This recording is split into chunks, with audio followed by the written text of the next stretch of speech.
I'm in the midst of writing an article about how we actually need UFO disclosure for the UFO topic not to stagnate.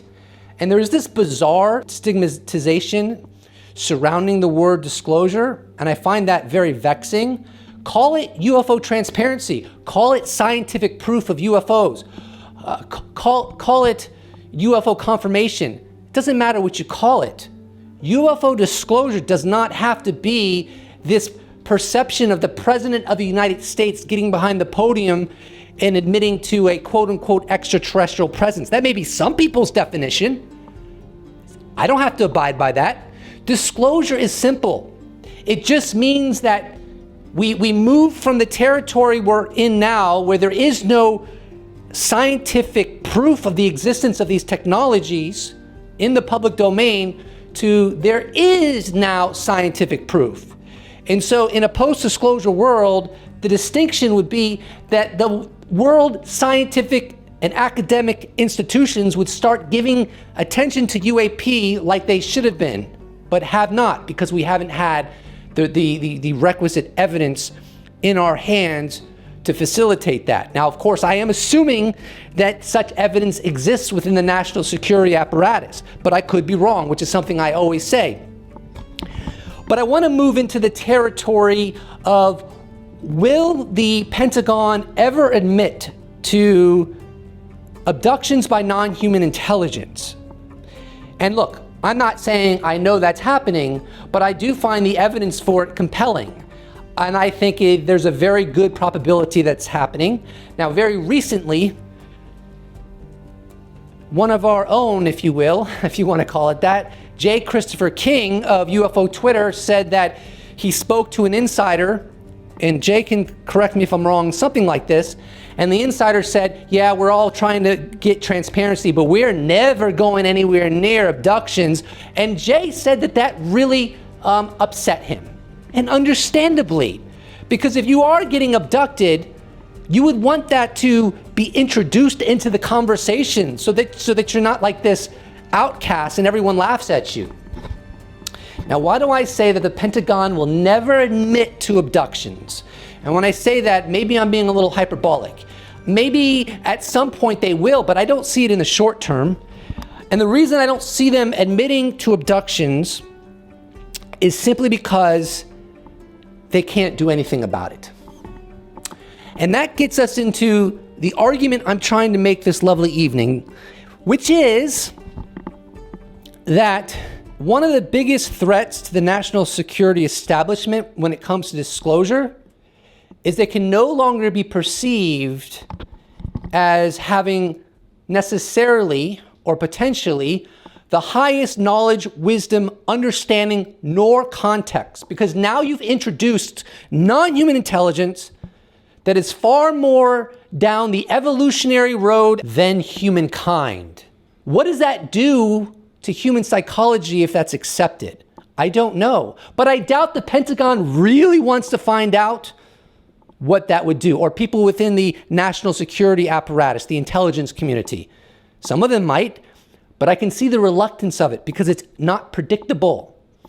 And so this whole idea that has been promoted by highly charismatic people that the Department of Defense is going to create this outlandish, huge threat narrative, in my opinion, is not held up by common sense, the facts, or the historical record. Now, speaking of this historical record, when the U.S. Air Force closed Project Blue Book, they constructed a quote-unquote fact sheet in which one of its statements was, no UFO reported, investigated, and evaluated by the Air Force has ever given any indication of threat to our national security. Without question, this was obviously a glaring, intentional fabrication by the United States Air Force.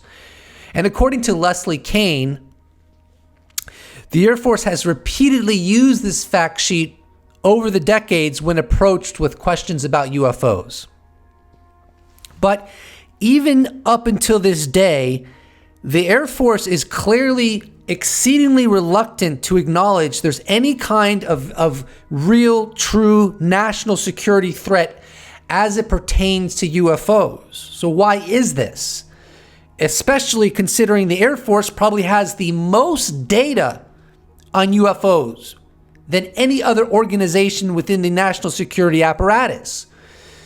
Does that mean that this is an indication there is no national security threat? I would argue absolutely not. Of course, when there are unknown machines that can do rings around our best aircraft and can go directly into highly restricted airspace with impunity, of course, and not knowing who's behind the wheel and what their agenda is, of course there's a national security threat.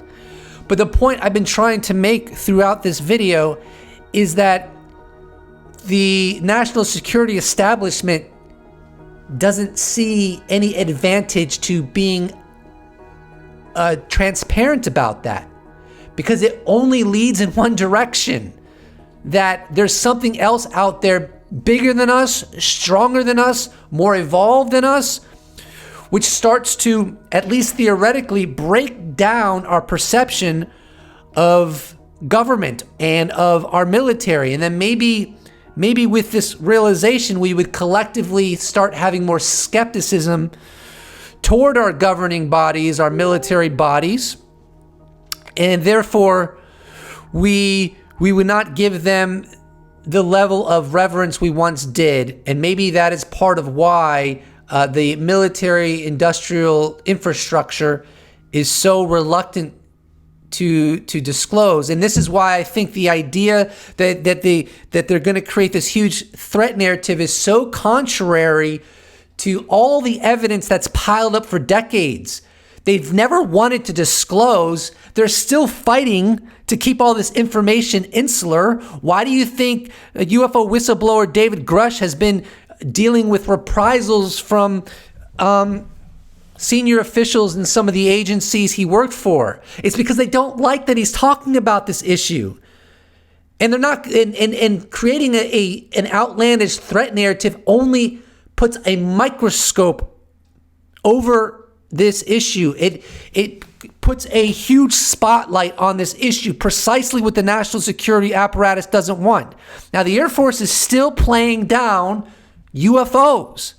And the following is a great clip where the Secretary of the Air Force, Frank Kendall, on CBS Morning was asked about UFOs and what the situation is, and his answer and analysis is quite telling. Mr. Secretary, I've got a genuine question about UFOs, not as like little green men and aliens, but the idea that there could be some sort of technology He said, I'm going to take a sip of water. Yeah, you got the Secretary to laugh and smile for a moment there, so I think that's a good question. You know, I mean, the UFO He said, what's wrong with little green men? I mean, there's military video of aviators who have seen things that cannot be explained, right? And there's an active investigation. I think the worry is not that it's little green men, but that it's another country with technology that we've not seen before. So from where you sit, are UFOs a real issue?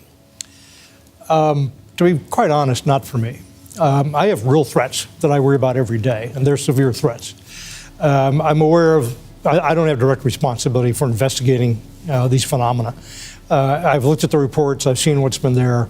There are things that we haven't been able to explain, but I think that the important thing for us to do is do some real technical investigation of what they are and try to resolve these. In the following clip from August 2021 on Dr. Brian Keating's YouTube channel, Jim Semivan, who spent 25 years as operations officer for the CIA's director of operations, gives his take on whether or not UFO intelligence constitutes a threat to civilization. I don't think it's a threat at all, to be honest with you. I think it's totally indifferent to who the hell we are. My primary argument, and I have several arguments, but maybe my primary argument as to why I do not buy the notion that the Pentagon could or even is willing to create some kind of phony, outlandish threat narrative pertaining to UAP is because of the way that this topic is coming out into the public.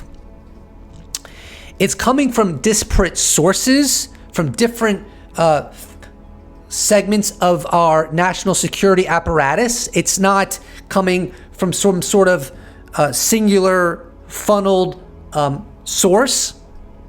So if the DoD wanted to suddenly prop up a fraudulent narrative that cannot be substantiated and paints this UAP phenomena in the absolute worst possible light imaginable, well, that's going to present some very serious problems, because we've already had so many people go on the record discussing this enigma. So what you would have to do at minimum, and you'd have to do a lot more than this, you'd have to get people like former DNI John Ratcliffe to start talking very differently about this topic. You'd have to get Frank Kendall, who we just heard from, the director of the Air Force, to change his tune overnight. So we just had a clip where he said he doesn't see it as a threat. We have much more serious things to deal with. If the DoD now begins to institute an outlandish, over-the-top threat narrative, as many have foretold, then now Frank Kendall is going to have to suddenly change his tune. You'd have to get the Assistant Secretary of Defense for Intelligence, Chris Mellon, to start changing his tune. You'd have to get former NGA co-lead for UAP analysis, David Grush, and current NASIC government employee, Jonathan Gray, to start sounding the alarm bells in a way that never was done previously. You have to understand that there are people within our national security apparatus that have been read in on the UFO topic for years. In the debrief article that dropped on June 5th, Jonathan Gray said that he's been given periodical briefings on crash retrievals and the UFO subject in general. So you'd have to get all these people on the same script, and then you'd have to get all the people that have already been briefed for decades.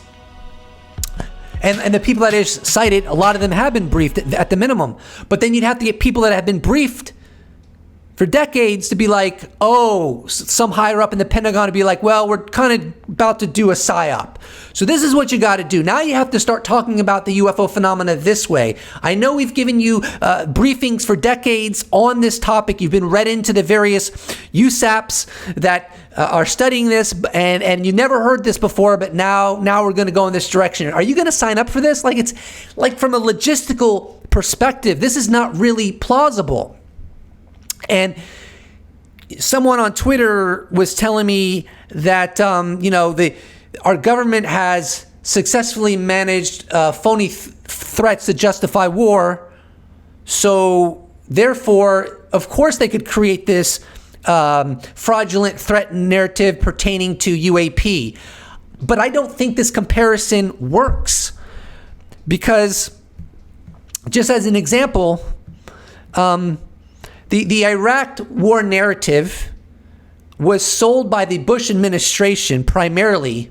The DoD doesn't set policy, and President Biden is nowhere to be found on the map when it comes to UFOs. So with Iraq and weapons of mass destruction narrative, it wasn't a bunch of different whistleblowers from different sources, from different parts of the military and intelligence community saying the same thing, right?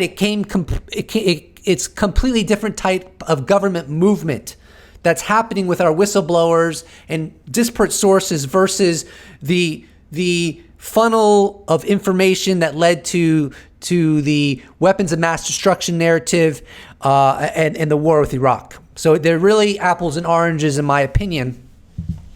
I'm not an expert on that, but that's what I've gathered, and I've consulted with a few people on that who know more about it than I do. Another reason I don't think it's really logistically feasible to create some kind of bizarre, outlandish threat narrative like aliens are going to invade the world or whatever people are concocting is because the disclosure process is very organic, very disorganized, and it's essentially the wild, wild west. As I mentioned earlier, whistleblower David Grush has faced reprisals just for coming forward. So it's not like the government and people involved in this topic are monolithic and they're all in on how this is going to come out. There's warring factions. And even within factions that favor disclosure, I would imagine they're debating exactly how much information they want to release, when they want to release it, and how they want to go about it. There are people in the government that fear going to jail because of illegalities that have taken place in association with the UFO cover-up. So when you have this exceedingly messy foundation to begin with, how in the world are you going to create this monolithic, streamlined narrative that aliens are going to invade the world, or there's this huge threat narrative? And further, another thing I want to add, which my friend Music and Truth from Twitter communicated to me about, is that in 1938, there was a War of the Worlds broadcast where it was broadcast on public radio that an alien invasion was taking place. And as a result of that, people were jumping out of their windows. And they were not jumping out of their windows because it was announced that ETs are a part of our reality. That's not why they were jumping out of their windows. They were jumping out of their windows and people were panicking because it was broadcast that there's an invasion.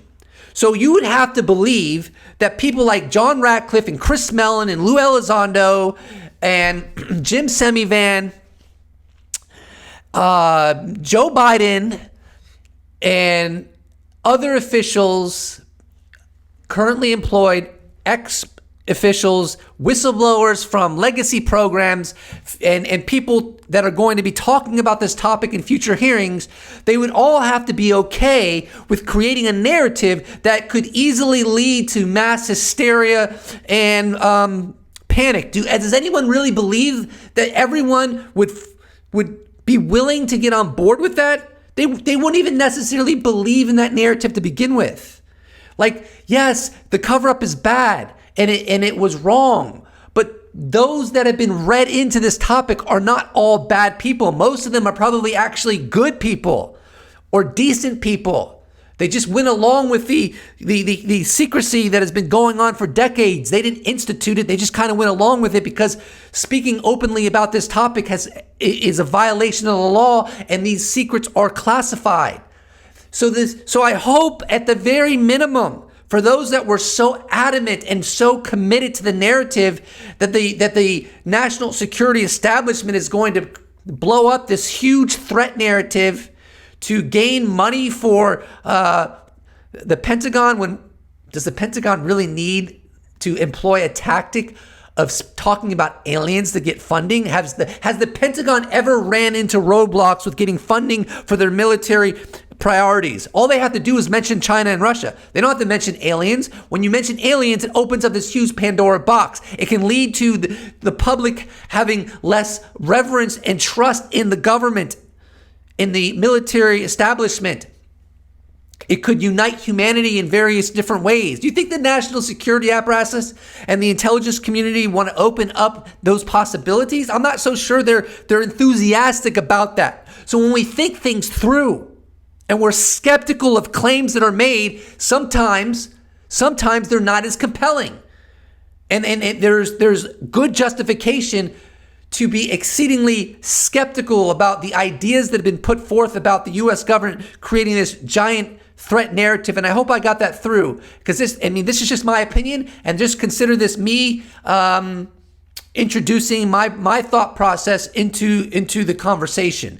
Believe whatever you want. I'm not telling you have to believe what I'm saying. I'm telling you there are good counter arguments to the idea that the US government could create a huge outlandish threat narrative, number one, and are willing to, number two. All this being said, this is not to suggest that UAP do not objectively present a potential threat, or that they don't cause problems for the human species, because obviously if abductions are happening, they are causing problems for the human species, right? Like, clearly and unambiguously.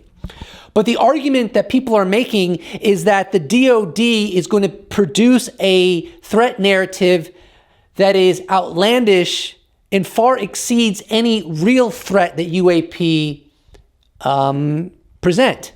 And I'm arguing that is very, very unlikely to happen. And it's already been 6 years since the New York Times article dropped. And just recently, the Secretary of the Air Force explicitly and unambiguously said he doesn't think UFOs represent any kind of threat. And even after 6 years from the New York Times article, there isn't this vibe or perception of fear amongst most people when it comes to aliens. So if your argument is that the national security apparatus was going to create this huge threat narrative that struck fear in people, that didn't pan out. Maybe it will someday, and we should be cautious about that and watch out for it. But not to the point of alarmism, in my opinion. Not to the point of creating a narrative where you present it as likely to happen, because I don't think the evidence supports that. Please do not forget to subscribe. If you'd like to support this channel, you can check out my merch shop where I sell t-shirts. You become a patron. You could become a YouTube member. You could give me a one-time donation. All those possibilities can be accessed in the description below, or you can just slap a like on this bad boy, and I'll appreciate it so much. Thank you so much for watching, and I look forward to seeing you in the next episode. Special thanks to all patrons, YouTube members, those that have bought merch, those that have given me a one-time donation. I couldn't do without you. Thank you so much. See you in the next episode.